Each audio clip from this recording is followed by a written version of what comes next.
Amalgamated Bank was one of the first financial companies to tell employees it would cover costs for those needing to travel out of state to seek an abortion. The bank calling the ruling a, quote, devastating and dangerous blow for millions of Americans, particularly underserved communities, people of color, rural families, LGBTQ individuals, and immigrants. Joining us now, the CEO of Amalgamated Bank, Priscilla Sims Brown. Priscilla, thank you for joining me today. Appreciate you speaking out on this issue. Why did you decide to be so vocal on it? For us, it's pretty clear. It's a workplace equity issue. Women make up half the workplace, obviously. And when you have companies as varied as us, those you mentioned, the Philadelphia Eagles, all of us have one thing in common, and that is we want to both hire and retain qualified women in particular. We want to give them opportunities.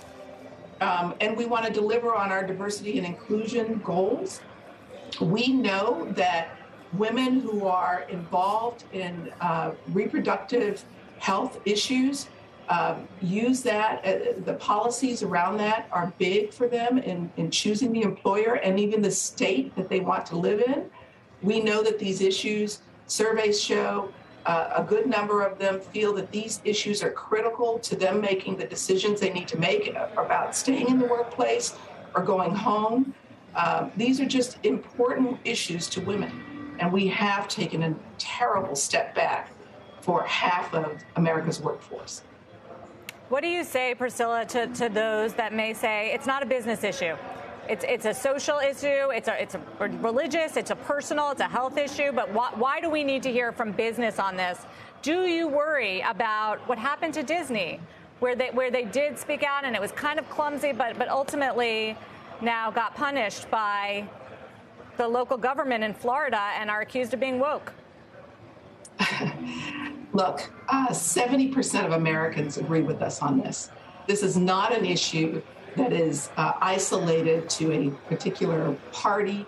This is an issue that is important to 70% of Americans, many, many women in the workplace. And I hear from my employees, my managers, just like every one of those employers have heard from theirs, that this is a critical issue to them.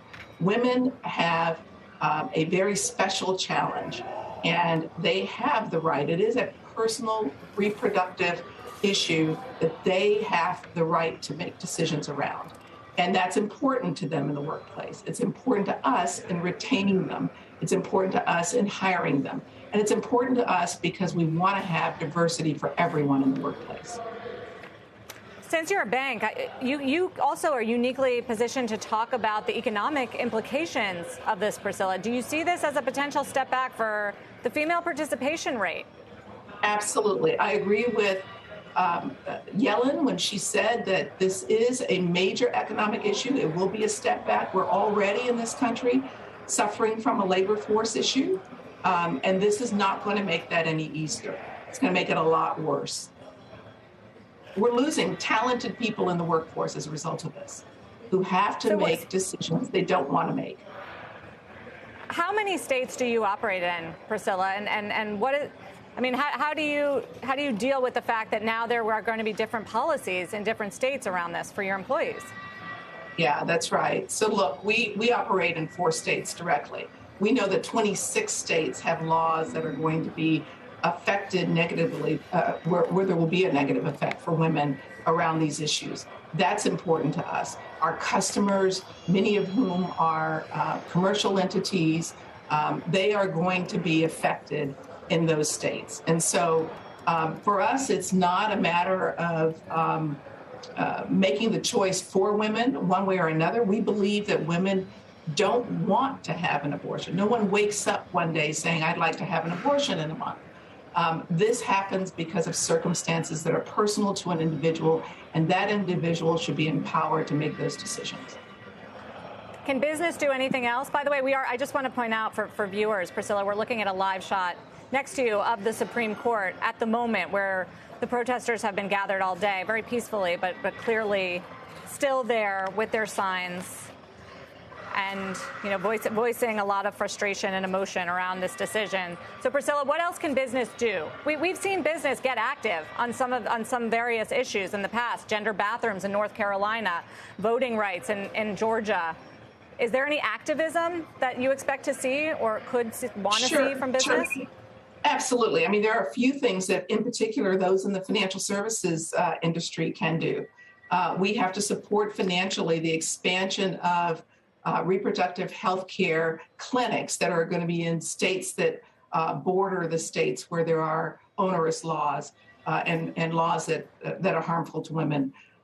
We are doing, many of us, as you noted at the top of this, we are doing all we can to ensure that our own employees, and in the case of Amalgamated, not just our employees, but their dependents, have access to reproductive health care services in other states if the states they live in do not provide that. So we will provide transportation, we will provide childcare because many of these women have children at home.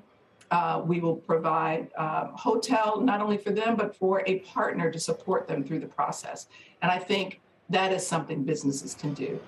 They can support women who are going through this sort of throwback to many, many years ago, things that our grandmothers dealt with that many of us thought we'd never have to.